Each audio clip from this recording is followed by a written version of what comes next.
If you've watched any of my videos, you know how much I absolutely love rustic and farmhouse decor, and Christmas time is no exception.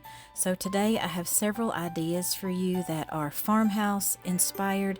These are very simple and easy projects, and they come together very quickly. You can do these with minimal supplies, and it's something that you can do in an already busy season, and you don't add any extra stress or work on yourself. Thank you for stopping by Lavender and Lace. I'm Alicia, and if you have not subscribed to my channel yet, I hope you will consider doing so. Give this video a thumbs up, that really helps my channel to grow. And let's get started with the Farmhouse Christmas DIYs.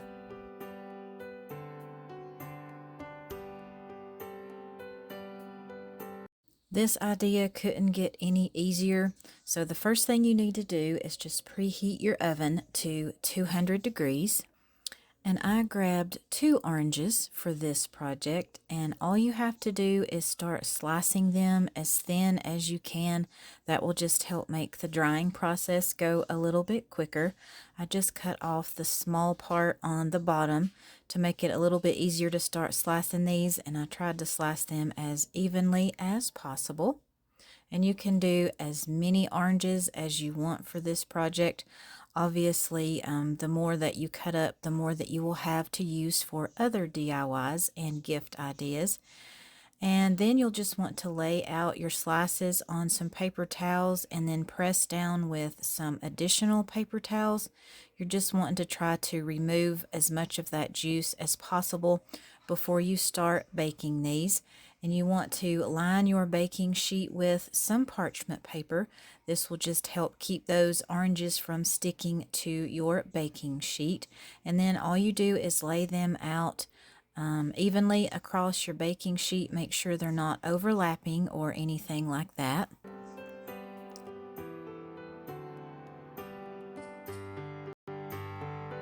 And put them in your oven, and you will want to bake these for several hours.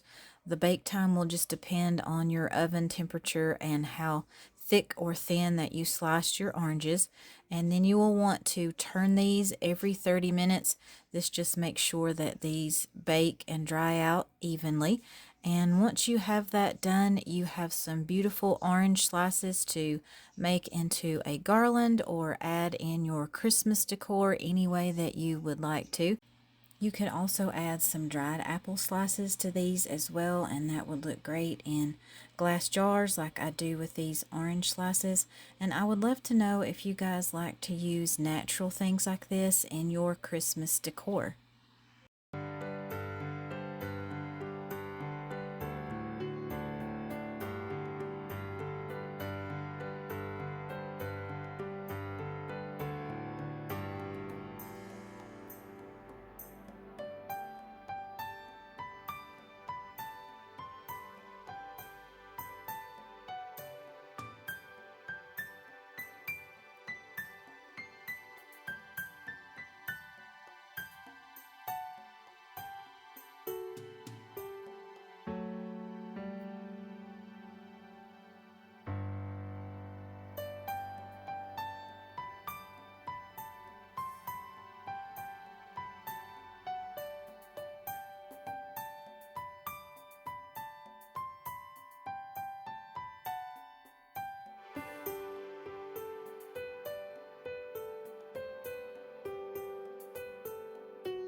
I would love your help in reaching my goal of getting 3,000 subscribers by the end of the year. To help me do that, all you have to do is subscribe if you haven't already, give this video a thumbs up, and share if you know anyone else that would like this content. And now let's get back to the projects.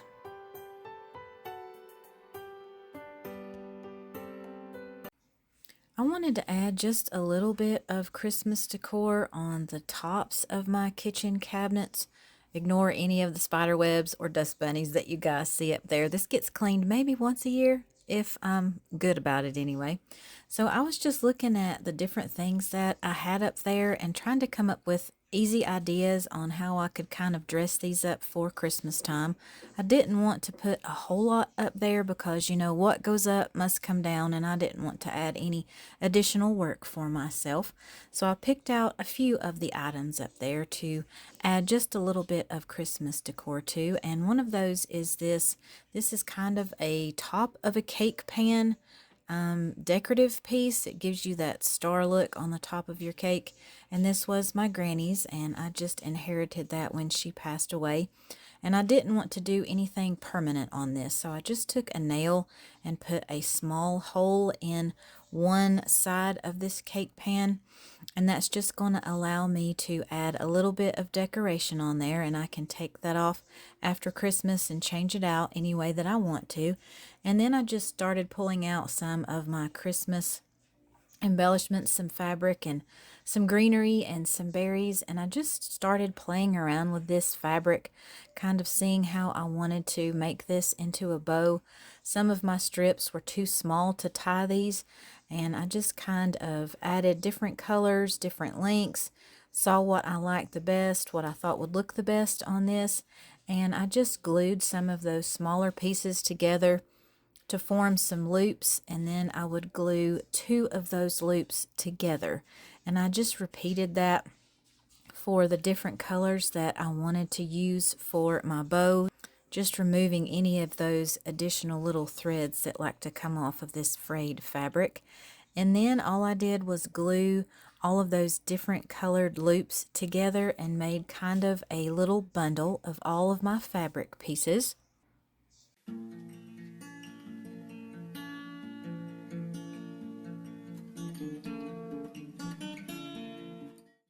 And I grabbed one of my pop cleaners. I really wish I had some white ones, but this green I thought would work best since I didn't have any white. And I just looped that around the middle of all of my fabric pieces and twisted that in the back to secure it. And I did make a small little simple shoelace bow with a longer piece of my fabric and just glued that in the front to hide that pop cleaner. And I did a dry fit on my little pie pan, or cake pan, excuse me, and I was playing around with this greenery to see where I needed to glue it in that fabric so I would be able to hide that pop cleaner once this is displayed in my kitchen, and just played around with some of those berries as well and just placed things where I thought they would look the best for this, and just started hot gluing all of that down in between those folds of that fabric so it would stay secure. And again, I didn't want to add any hot glue to this piece. I want to be able to easily remove this and change it out for each season if I choose to do that.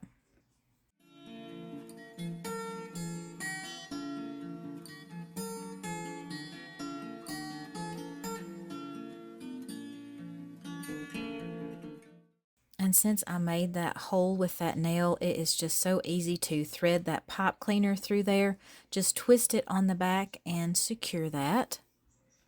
And that just allows you to easily position your little decorative piece there to wherever you like it. I just fluffed out my loops on my bow, and I did decide to add just a couple of small pine cones to help cover up that pipe cleaner that you could still see as well. And this one is ready to go back up on the top of my kitchen cabinets and just give me a little bit of that Christmas decoration and that rustic farmhouse decor feel that I like to have in my kitchen.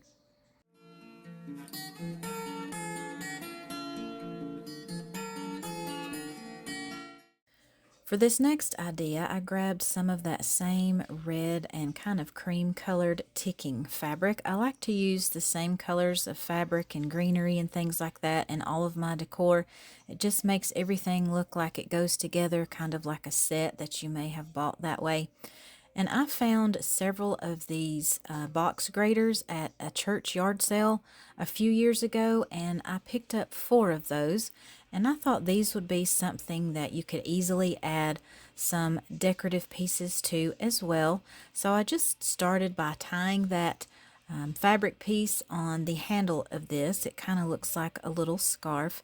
And I grabbed some jute twine and just cut a piece of that and tied a very simple bow on the side of that to go along with my fabric.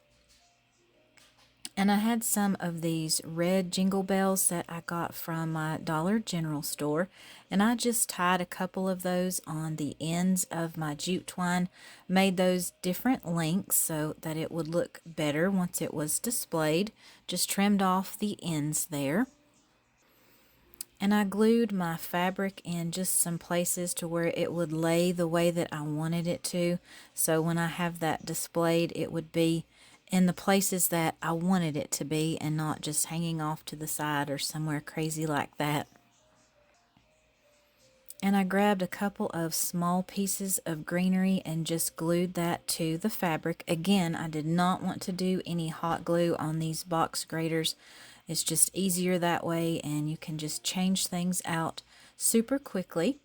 And I also had some of these really pretty snowflakes that I got from Dollar Tree this year and just glued that on top of the greenery just to give that a little bit of extra decoration, and just repeated those steps for my second box grater.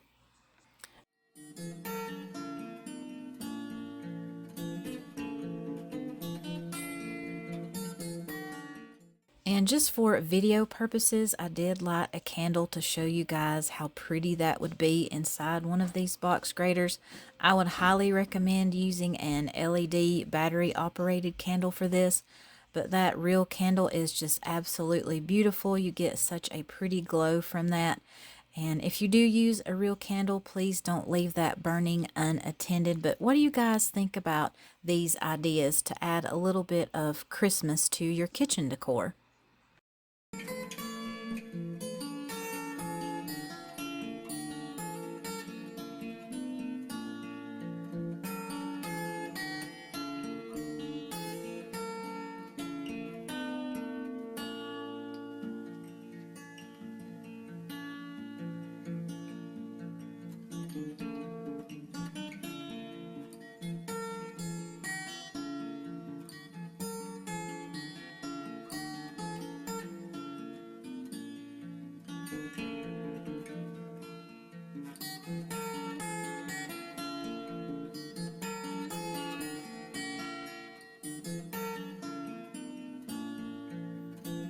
I picked up several of these packs of the wooden nativity cutouts at Hobby Lobby earlier in the year. I knew I would want to use these for DIY projects. And for this one, I started by staining all of my pieces with my Waverly Antique Wax. You could paint these any color that you would want to, or you could stain them like I am doing. And to display these, I grabbed one of my cake stands that I have on hand. I thought this would be just a very simple but very pretty way to display my nativity in my kitchen. That's an area where I don't have any nativities or anything like that yet, so I wanted to add that there. And just to get the manger portion to stand up on my cake plate, I just doubled over some Scotch tape and just stuck that to the base of my cake stand. And then I just placed all of my other little figurines in the areas that I thought they looked the best. Just played around with that placement until I was happy with that. And my stand was not big enough to hold all of the pieces, so I decided not to put the wise men or the camel on the top of my cake stand. And this is just one of those projects that is very quick to put together and doesn't take any time at all. The longest part of this project is just waiting on either your stain or your paint to dry. And just to add a little bit of texture to this display, I took some of this shredded paper that you can find at the Dollar Tree, and they have different colors of that, so you can choose whatever color that you would want to that would match your decor for the Christmas season. And I also added some fairy lights to this just to give that a little bit of a warm glow. And that is it for this project. It is so simple, but it is very elegant and high end in my opinion. I love how this one turned out. What do you guys think about this one?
I had one of these larger cutting boards that I had picked up from the Dollar Tree this year, and I knew exactly what I wanted to do with this one. I kind of made a similar one of these for my fall decor, and I really wanted to personalize this one a little bit more. So I started by just removing all of those stickers, and I did remove the jute twine hanger as well and just set that aside. I will be reattaching that to display this cutting board. And I used some painter's tape just to paint off the top portion of my cutting board, and I painted that with 2 coats of my Waverly chalk paint in the color crimson. I just wanted to add a little bit of red to this project for the Christmas season. You could totally paint this all one color or change up the colors however you would want to do this project. And for the bottom portion, I did 2 coats of my Waverly chalk paint in the color plaster.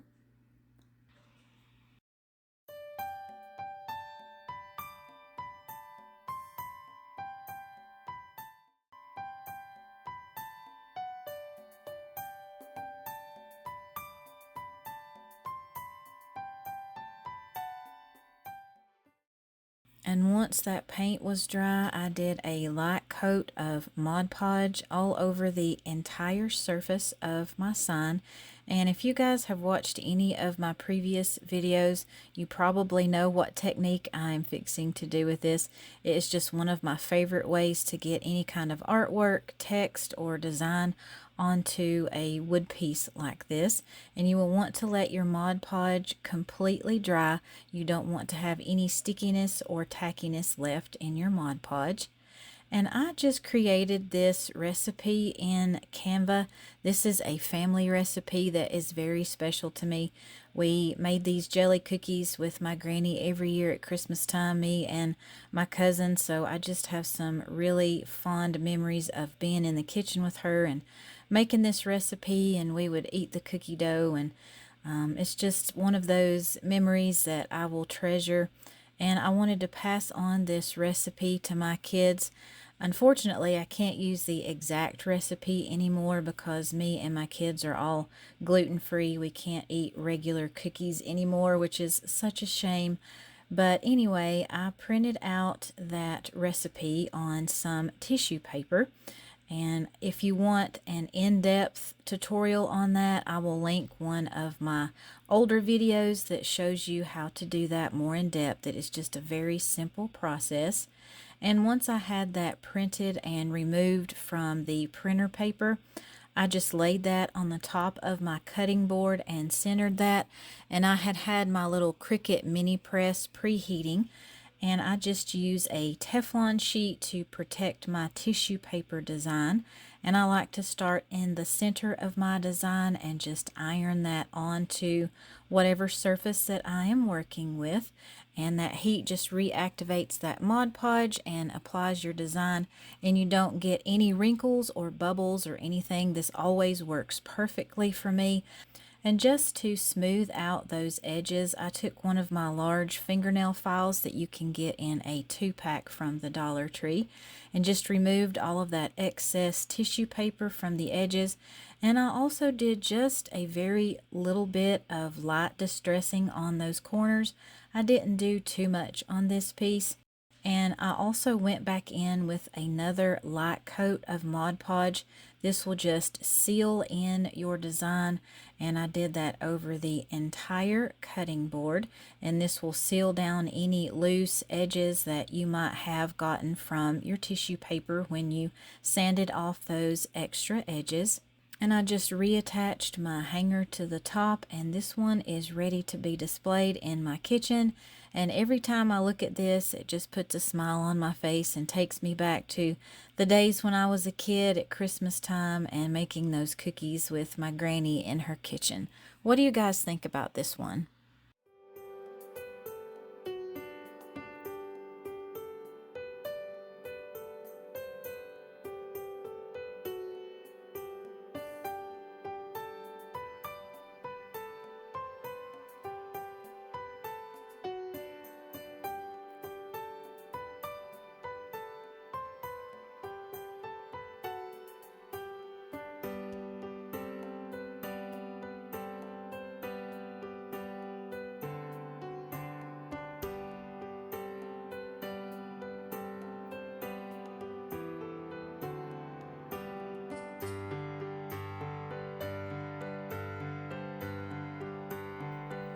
Thank you so much for watching today. I hope you enjoyed all of these projects and they inspire you to make some farmhouse decor for your home this Christmas season.